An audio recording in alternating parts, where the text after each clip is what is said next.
Well, hello everyone. I hope you're doing well wherever you're watching from. Thanks for tuning in. I wanted to talk a bit about my approach to watches today, and I want to hear about your approach as well. This is a subject that I see brought up online from time to time when people discuss their motivations for being in this hobby, for liking certain kinds of watches, how they approach collecting, or anything that really kind of defines their experience in this hobby. Of course, owning a bunch of watches feels slightly irrational these days, but here we are. It's got to be about something else, right?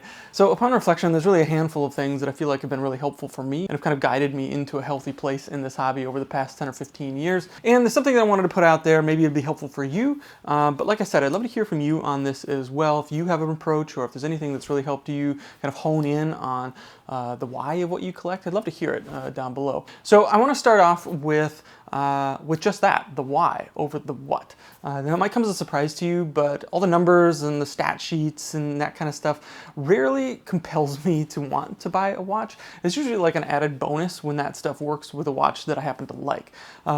Now what really does compel me, I think, is more of an era that watch defines, a feeling that it has or captures about that era and the stories that it can tell, as well as the experiences that it might inspire me to have with a watch like that, or guide my research into understanding that era a little bit better. And I feel like it's easy to get bogged down in things like the numbers, the measurements of these watches, or the prestige factor, the movement, or is it truly all in-house or not. You know, I think that there's merit to some of those discussions to be had, but I don't feel like those are the exact things that make a watch interesting.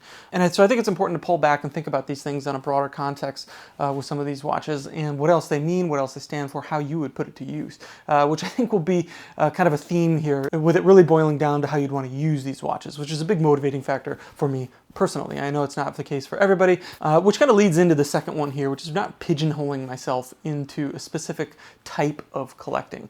Now, I know a lot of collectors will have a real focus on their collection of having every representation of a certain complication from a certain era from a brand, which is great, and I think there's a lot to be learned and gained from something like that.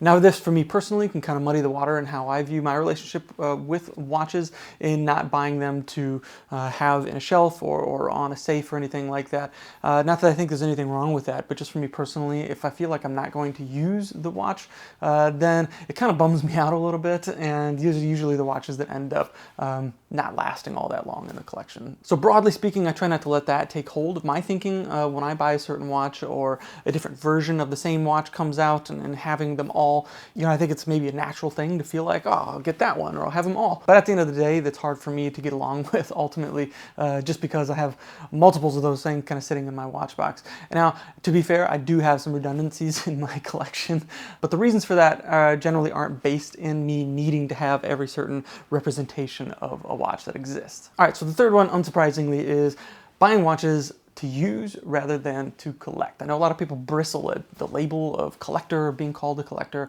You know, I've always kind of considered myself an enthusiast, even though I have a collection of watches. But to me, it's important that I feel like I can use all of my watches. I don't view these as precious things that are sitting there and gaining in value or anything like that. I really kind of think about how they fit into the context of my life and the things that I like to do and the things that they might inspire me to do even. And I think it could be a really unhealthy thing to want to buy, or to feel the need that you have to buy all the cool watches that you see on Instagram or on the forums. And I know there's a lot of really cool, good-looking new watches that are kind of always coming out, especially these days.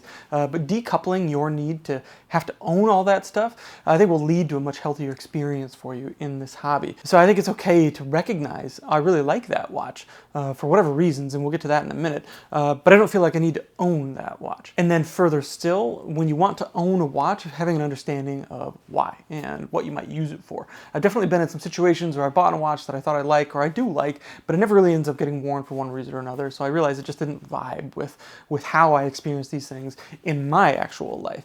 You know, I might not be leading the same style of life that I see a lot of these watches put to use in on Instagram, so it's okay. I think it's important to recognize who you are and your own identity and maintain that in your collecting journey or in your experience in this space altogether. And the final one, which kind of dovetails into that, is really being able to separate the public persona of the watch from your reasons for liking it. It's easy to be pulled into some of these trends, or again, some great looking pictures on Instagram, or kind of the hype nature of this, the FOMO nature of it, or celeb spotting, or whatever it is, and get pulled into that and feel like, everyone likes this is a really hot brand, this is a really hot watch right now, So of course I like it, but you might not, and that's perfectly fine. I think it's healthy to take a step back and think about why you might like that watch and make sure that it's separated from just because I see it a lot on Instagram or everyone's talking about it as being such a great watch. That doesn't have to mean that you have to like it personally. And I think this can also lead to some unhealthy habits in this hobby and getting caught up with all that kind of stuff. And that is what is ultimately going to make you feel like, well, I have to own all this stuff if I want to fit in with these crowds, which of course isn't the case.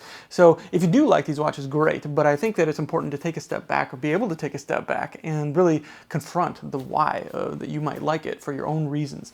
And I think it's perfectly fine to own watches that could be considered hype watches or basic watches or whatever you want to call it if you like it for your own reasons. Even if you don't identify with those cultural elements around the watch at any given time, that stuff comes and goes. So, as long as it's for reasons that you feel comfortable with, I think that's the most important part.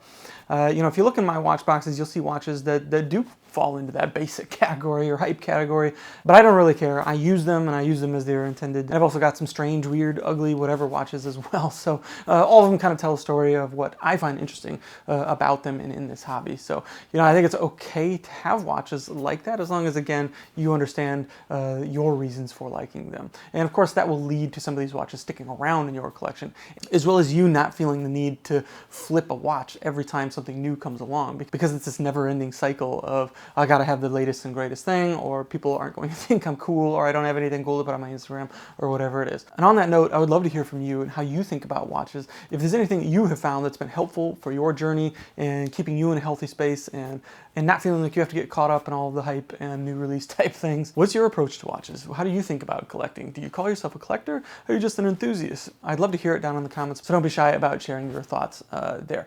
We do have more reviews coming, so stay tuned for that. And a quick note that the Deep Track is reader supported. I'll leave a link to our Patreon down below. If you're not subscribed, now's a great time to do so. And if you enjoy this content, please be sure to leave a like and share it. Maybe it helps me out a lot. All right, that'll do it for this one. Thanks so much for tuning in. Until next time, take care.